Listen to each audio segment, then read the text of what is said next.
In a small, quiet village surrounded by golden savannas, there lived a man named Adisa, known for his strength and booming voice. The village admired him for his skill as a hunter, but behind the walls of his mud brick home, his wife, Abeni, endured a different side of him. Adisa's temper was a storm, unpredictable and violent. Abeni, with her graceful demeanor and kind heart, often bore the brunt of his anger. The neighbors whispered of screams piercing the night, but fear and societal norms kept them silent. Abeni was the embodiment of resilience, her spirit a flickering candle in the relentless wind of Adisa's rage. Each morning, she rose before dawn to fetch water from the distant well, balancing the heavy clay pot on her head with practiced ease. Her eyes, once bright and full of dreams, now carried the weight of unspoken pain. Adisa's wrath often left bruises on her body, but the scars on her soul were far deeper. She longed for the freedom to live without fear, yet the chains of tradition and societal expectations kept her bound to a life of silence. One evening, as the sun dipped below the horizon, painting the sky in fiery hues, Adisa returned home in a foul mood. His hunt had been unsuccessful, and his frustration hung heavy in the air. Abeni, sensing the storm brewing, hurried to prepare his meal, her hands trembling as she stirred the bubbling pot of stew. But her efforts weren't enough to calm him. With a single misplaced comment about the food's seasoning, Adisa's anger erupted like a volcano. The sound of his voice, harsh and unforgiving, filled the small house, followed by the crash of a clay bowl shattering on the floor. That night, the violence was worse than ever. The small hut echoed with the sounds of Abeni's muffled cries and the dull thud of Adisa's fists against the walls as he raged. When it was over, Abeni lay curled on the floor, her body bruised and aching, her spirit crushed but still clinging to life. Outside, the moon cast a cold, indifferent light over the village, as though it too had grown accustomed to the silence that followed such nights. Abeni stared at the faint glow seeping through the cracks in the walls, her thoughts a whirlwind of fear, despair, and a faint, fragile hope for something better. The next morning, the village woke to the familiar routine of life, but within Abeni, something had shifted. As she washed her bruised face in the cool water of the stream, she gazed at her reflection, her swollen cheek, the dark circles under her eyes, and the raw pain etched across her expression. For the first time, she allowed herself to ask a forbidden question: is this all my life will ever be? The wind rustled the leaves around her, as if carrying whispers of encouragement. She didn't have an answer yet, but the question alone sparked a tiny ember of courage, one she hadn't felt in years. Days passed, then Abeni's resolve grew stronger with each painful step she took toward freedom. She began speaking to the women in the village, quietly sharing her pain with those who, like her, had suffered in silence for far too long. With each conversation, the weight on her shoulders seemed to lift ever so slightly, as the realization sank in that she was not alone. The women shared stories of their own struggles, their hearts aching but filled with an unspoken desire for change. Together, they began to plan silent acts of defiance that could no longer be ignored. Abeni knew the risks, but the thought of living one more day under Adisa's control was a burden she could no longer bear. The fateful day arrived when Abeni, no longer willing to endure the abuse, decided to confront her husband.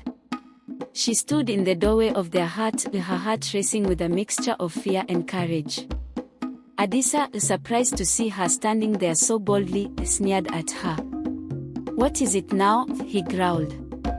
But this time, Abeni's voice was steady, no longer trembling. "I cannot live like this anymore, Adisa. I will not," she said, each word cutting through the tension in the air like a sharp knife. The room fell into an eerie silence, and for a moment, Adisa stared at her, unsure of what to say.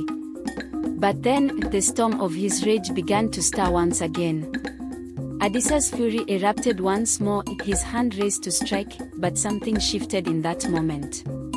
As his hand hovered in the air, ready to land a blow, he looked into Abeni's eyes. The defiance in her gaze caught him off guard, and for a fleeting second, he saw her not as the woman he controlled, but as a person with her own strength, her own will. Abeni stood there, not flinching, not shrinking, her voice calm but unwavering. "If you strike me now, you will lose me forever," she said, the weight of her words settling in the air between them. For the first time, Adisa hesitated, his hand dropping to his side. The room was still, filled with a tense silence that spoke louder than any words ever could. Adisa's anger simmered, but the storm inside him began to dissipate, replaced by an uncomfortable silence. He lowered his hand, his face flushed with a mix of rage and confusion. For a long moment, neither spoke. Abeni stood her ground, her heart pounding in her chest, but she knew she had reached a turning point. "I will leave," she said softly, the words hanging in the air, heavy with finality. She turned and walked toward the door, not waiting for a response, her back straight and her steps steady. As she stepped out into the bright sunlight, a wave of relief washed over her, mingled with the fear of the unknown. But in that moment, she knew one thing for certain: she was no longer a prisoner. Abeni's journey was not without its challenges. The road ahead was uncertain, filled with the fear of what others might say, the risk of being shunned, and the weight of her own doubts. But as the days passed, she found refuge in the company of the women who had shared their stories with her. Together, they supported one another, creating a network of strength and resilience.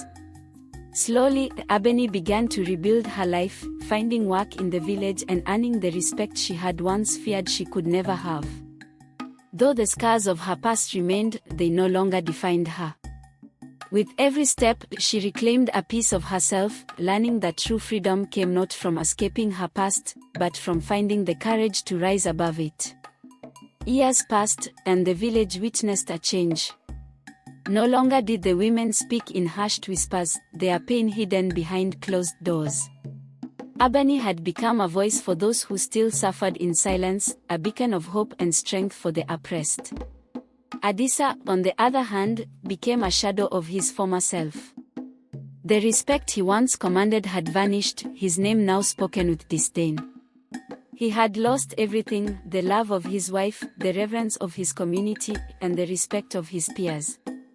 Abeni, now a symbol of courage, continued to live her life free from fear, showing that the power of one voice, one woman, could change the course of an entire village's fate. Abeni's journey was a testament to the resilience of the human spirit. She had walked through darkness, but emerged into the light, not as a victim, but as a survivor, a leader. Her story spread beyond the village, inspiring others in distant lands to rise above their own suffering. She had learned that the power to change one's life didn't lie in escaping the past, but in the courage to confront it, to challenge the patterns that had held her captive. As she stood at the village's edge, looking out over the vast savanna, Abeni knew that while her battle was won, the fight for freedom and justice would continue for many. But she was no longer afraid. She was free. Years later, the story of Abeni's courage became a cornerstone of the village's history. The women who had once been silenced now stood side by side in strength, their voices echoing with the lessons of the past. Adisa, long gone from the village, had faded into obscurity. But Abeni, who had once been broken, had not only healed herself but had helped heal an entire community. She had shown them that love was not synonymous with violence, and that true power lay in kindness, respect, and standing up for one another. The village, once marked by fear and oppression, was now a place where compassion thrived, and Abeni's legacy lived on in every step taken toward equality and justice. The story of Abeni reminds us that the power to break free from abuse and oppression lies within each of us, even in the darkest of moments. Her strength to confront her fears and rise above the violence that once defined her life is a powerful call to action. No matter the circumstances, the courage to speak up, stand tall, and support one another can lead to transformation. Abeni's journey is not just hers alone, it is a reflection of the collective strength of those who refuse to accept injustice and who choose to build a future based on equality, respect, and love. May her story inspire all who listen to find their own strength and to continue the fight for a world where no one has to suffer in silence. If you are moved by Abeni's story and believe in the power of courage, resilience, and change, don't forget to subscribe to our channel. Here we share more powerful narratives that inspire, challenge, and uplift. From African folktales to modern stories of hope and strength, we dive deep into themes that matter and spark important conversations. Join our community and be part of the movement for a world filled with equality, compassion, and justice. Hit the subscribe button and turn on the notification bell so you never miss an episode. Share this story with friends and family who need to hear it, and leave your thoughts in the comments below. Together, we can change the narrative, one story at a time. Thank you for watching, then we'll see you in the next powerful story.